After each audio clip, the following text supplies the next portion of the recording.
Parallèlement aux 4 voyages de Christophe Colomb, au cours desquels il découvre les grandes et les petites Antilles, le delta de l'Orénoque et les rivages de l'Amérique centrale, un navigateur portugais du nom de Vasco da Gama utilise la Volta pour s'écarter de l'Afrique, puis revenir doubler le cap de Bonne-Espérance. Cette technique de navigation exploite les vents favorables, les alizés, que tous les marins explorateurs connaissent bien. Mais Vasco da Gama remonte bien plus loin que nul autre et finit par atteindre les côtes de l'Inde. Il aborde à Calicut, réalisant ainsi, en 1498, l'objectif du royaume portugais.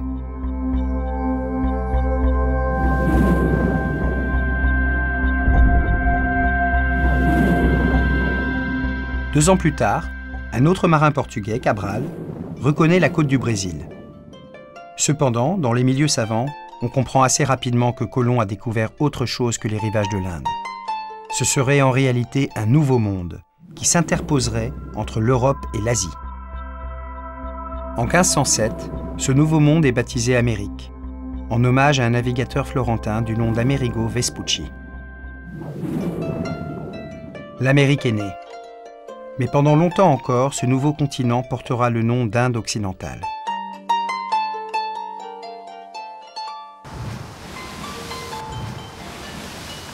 Un peu plus tard, l'expédition espagnole de Magellan, qui s'achève sans lui en 1522, prouve pour la première fois par expérience que la Terre est ronde. Mais désormais, l'Espagne et le Portugal rivalisent de puissance. Sous l'arbitrage du pape, un partage du monde s'opère alors entre les deux royaumes conquérants. Le traité de Tordesillas de 1494 divise la possession et l'exploitation du monde en deux parties, l'une espagnole, l'autre portugaise.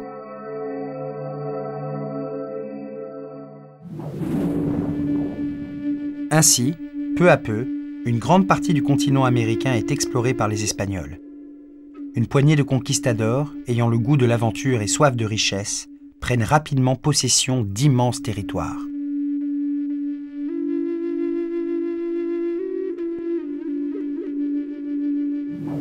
En 1521, Cortés soumet l'Empire aztèque du Mexique.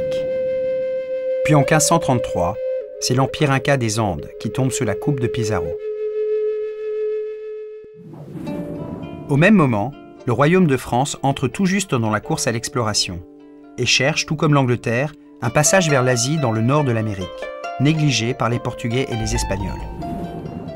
C'est ainsi que le malouin Jacques Cartier, chargé par François Ier de trouver ce passage, découvre lors de ses explorations le fleuve Saint-Laurent, qu'il remonte jusqu'au site de Montréal. Mais cette expédition reste un échec, puisque Jacques Cartier ne découvre pas d'ouverture vers la Chine.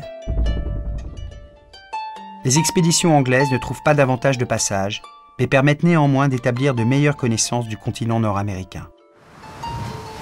Mais alors, quelles sont les conséquences des grandes découvertes pour le monde ?